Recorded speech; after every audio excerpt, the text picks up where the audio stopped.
What's up guys, I'm Ben, welcome to the Swanky Productions channel. If you enjoy snowmobile content like this, please consider hitting that subscribe button. I try to put a video out in the wintertime at least once a week. Today's video is 6 reasons why you should buy a 4-stroke over a 2-stroke snowmobile. The sled behind me here is a 2013 Arctic Cat F1100. This motor is a 4-stroke motor. It is a 1056cc parallel twin. Makes about 123 horsepower, 75 foot-pounds of torque. Now, if you guys have seen the video where I compared the weight of this sled to a 2-stroke model, this one's a little heavier. But today's video is 6 reasons to buy a 4-stroke, not 6 reasons to buy a 2-stroke, so we're not going to say anything more about that. But there are definitely some very nice benefits about a 4-stroke in comparison to a 2-stroke. The first thing has to be the longevity of the motor. A 2-stroke engine can last a heck of a long time. The sled that I had previous to this was a 2008 Polaris Dragon 600. Those Liberty Twins are really good motors. I think mine probably should have been rebuilt, but when I sold it, it had over 13,000 miles on the original motor. Honestly, that sled I think was more of a fluke than anything. Most 2-strokes, you're gonna have to do at least a top-end rebuild every probably 4,000 to 6,000 miles, maybe a little bit more or less depending on how you ride it. Whereas this sled has over 10,000 miles on it, and honestly, I don't think this thing is gonna need anything done to the motor for a very long time. The maintenance is fairly similar to any 4-wheeler or car or anything else that you own in your garage that's a 4-stroke. You do have to change the oil on it. Obviously that maybe is a little bit more labor intensive than dumping oil into it every 100 miles. And that segues really nicely into my second thing, and that is the fact that you no longer have to always carry a quart of oil with you or always be on the search for that next quart of oil at the next gas station.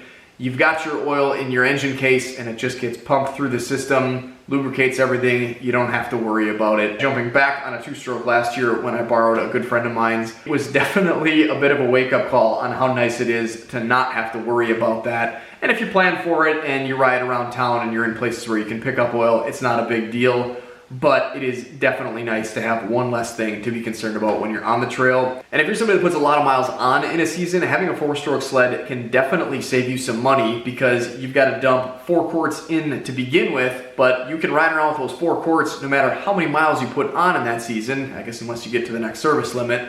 But that in contrast to sticking a $15 bottle of oil in every 100 or so miles on a 2-stroke for 500-600 miles a year, you're definitely going to come out on top this way. So that's MPQ. The next thing is going to be MPG, and I have to say that this sled did not get as good of gas mileage as I thought it would compared to my old 2-stroke. I think my 600 2-stroke Polaris got somewhere around 8 to 10 miles to the gallon depending on how I rode. This thing gets 14 miles to the gallon, which is better, but it's only about as good as my truck gets. Other 4-stroke sleds and other people that maybe ride a little bit easier can probably attest to getting slightly better numbers than that. And it is definitely something that is maybe a little bit more environmentally friendly anyway, and definitely something that I think is at least worth considering. Now, you guys will have to weigh in on this, whether this is a positive or a negative. I was kind of surprised to see how many people thought of this as a positive. And honestly, I have to say I can kind of go both ways depending on the day. But the smell of that $15 bottle of oil going out of the exhaust pipe on a 2-stroke can kind of bother some people. And honestly, I think when you're on a 2-stroke sled, it's not half as bad as if you're riding behind a 2-stroke sled. And I do have to say, when I get behind a 2-stroke sled on this thing, I do miss it just a bit. However, it is kind of nice to not have your clothes reeking like 2-stroke for the next couple weeks. Although sometimes it's sort of a nice reminder that maybe you should get off the couch and get on the trail. So,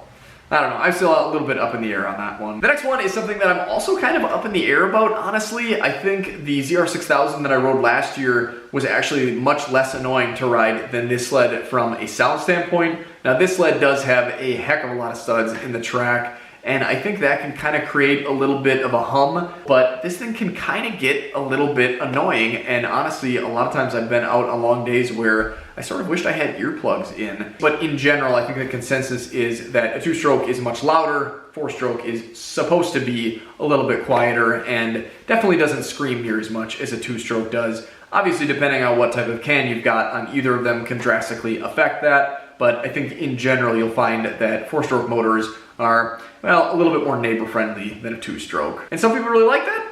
Some people really don't. The next thing is actually the reason that I decided to buy one of these sleds to begin with, and that's the fact that it is, well, different than what has always been out there. The market is kind of slowly shifting more towards 4 strokes. A lot of that has to do with emissions. Partially, I think it does have to do with customers wanting something that is basically everything that I've described today. But I really just wanted to see what this was about. I've kind of grown up on 4 strokes, and the whole small pinhole air leak wrecking a whole engine just kind of turned me off to 2 strokes in general for a while.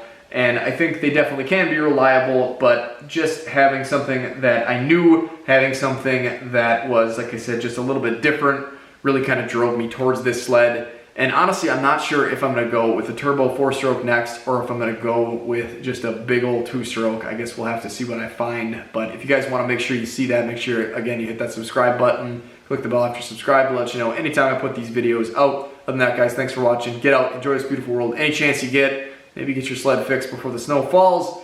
Other than that, guys, take care, stay safe, stay swanky. And if you can't get out right now, here's some more videos to check out in the meantime.